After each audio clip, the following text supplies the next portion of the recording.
वक्फ कानून के खिलाफ प्रदर्शन करने वाले बड़ी बड़ी धमकियां दे रहे हैं। सुना आपने, ये वही लोग हैं जो सीए कानून पर भी धमकियां देते थे, लेकिन कोई उनसे पूछ ले कि उस कानून से उनका नुकसान क्या होगा तो बता नहीं पाते थे। अब वक्फ कानून पर भी यही रवैया है।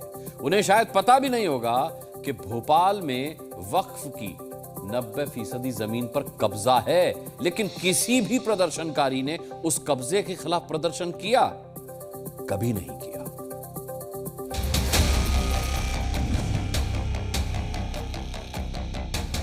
वर्षों से वक्फ की संपत्तियों पर कब्जा करके बैठे हैं। वक्फ को उसका किराया नहीं दे रहे हैं।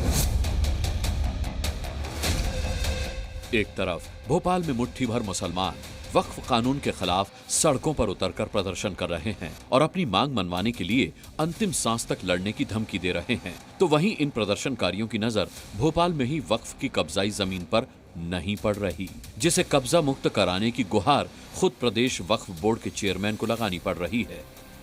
जैसे ही कानून बना, हमने तत्काल ऐसे लोगों को चिन्हित करने का काम किया है जो बरसों से वक्फ की संपत्तियों पर कब्जा करके बैठे हैं, अवैधानिक रूप से कब्जा करके बैठे हैं, वक्फ को उसका किराया नहीं दे रहे हैं और उसके जो असल हकदार हैं उनसे उनको लाभ नहीं पहुंच पा रहा है।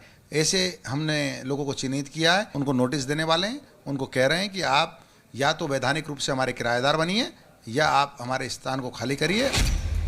ये हैं सनवर पटेल, मध्य प्रदेश वक्फ बोर्ड के अध्यक्ष। वक्फ की जमीन पर कैसे कब्जा कर लिया गया ये सुना रहे हैं।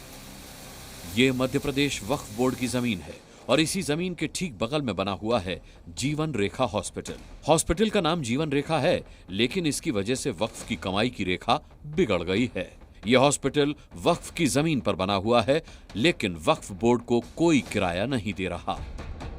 मध्य प्रदेश का वक्फ बोर्ड आजादी की गुहार लगा रहा है, क्योंकि वक्फ बोर्ड दफ्तर मध्य प्रदेश की राजधानी भोपाल में अवैध कब्जा हो गया है। इस बात का खुलासा हुआ है। ये देखेंगे तो राजधानी भोपाल का वक्फ बोर्ड का हेडक्वार्टर है और इसके पास 12 जो कैंपस है, ये देखेंगे तो वक्फ बोर्ड एरिया का, वहाँ पर हॉस्पिटल खोल ली गई है। यतीम खाना कई वर्षों से संचालित हो रहा है और अब वक्फ बोर्ड के प्रदेश अध्यक्ष ने कलेक्टर से गुहार लगाई है कि उनके कैंपस पर जो अतिक्रमण हुआ है उसको तत्काल हटाया जाए। इसी कब्जे को मुक्त कराने के लिए वक्फ बोर्ड के अध्यक्ष ने सरकार और प्रशासन से गुहार लगाई है। मध्य प्रदेश में वक्फ बोर्ड की 14,986 संपत्तियों में से 90% संपत्ति पर कब्जा हो चुका है। मध्य प्रदेश में वक्फ के पास 50,000 करोड़ कीमत की संपत्ति है, जिससे वक्फ बोर्ड को हर साल 100 करोड़ की आमदनी हो सकती है, लेकिन हो रही है सिर्फ 2 करोड़। ये वक्फ माफिया ये जमे है बरसों से ये पुराने कानून का फायदा उठा रहे थे। ये पुराने कानून का फायदा उठा रहे थे तथा कथित ये जो विरोध करने वाले लोग हैं, यही लोग उनके पीछे हैं जो उनको मदद करते थे। अपने वोट बैंक के खातिर चंद लोग, अपने वक्फ माफिया अपनी जेब भरने के खातिर आम गरीब जरूरतमंद लोगों का नुकसान कर रहे थे। अब नया वक्फ संशोधन कानून देश भर में लागू हो चुका है। ऐसे में अब वक्फ की जमीन कब्जाने वालों का टाइम पूरा हो चुका है, क्योंकि उन्हें नोटिस भेजने की तैयारी है।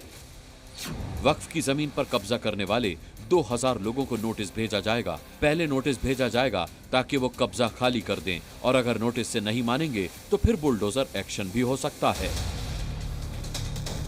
सवाल है कि जो लोग वक्फ कानून के विरोध में प्रदर्शन कर रहे हैं, क्या उनमें से किसी ने भी वक्फ की जमीन कब्जाने वालों के खिलाफ आवाज उठाई है? क्या इन प्रदर्शनकारियों में से किसी ने भी वक्फ जमीन कब्जा करने वालों के खिलाफ कभी कोई प्रदर्शन किया है? दरअसल इन प्रदर्शनकारियों को चंद मौलानाओं ने भड़काया है, वक्फ कानून के नाम पर भ्रम जाल में फंसाया है, और ये लोग उनकी बातों में आकर सड़कों पर उतर आए हैं। अब नए वक्फ संशोधन कानून के हिसाब से जो वक्फ माफिया है उस पर कैंची चलने की शुरुआत हो गई है।